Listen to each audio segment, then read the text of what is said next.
How to download and install the Waze application on your Android. Hey guys, and welcome back.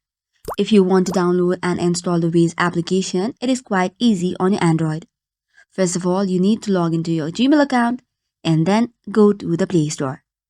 Now tap on the search bar and type in Waze app. Once you do so, you will see different applications. Make sure you select the one with the given logo. It is written as Waze Navigation and Live Traffic. To install and download, tap on the install button. This will now automatically start the download. The total storage of this is 68.41 MB. The download speed will depend upon the internet connection.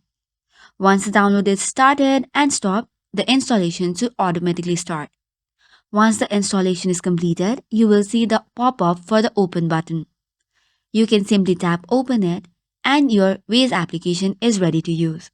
So this is all for today's video. For more such contents, do not forget to hit the like and subscribe button. Thank you and keep watching.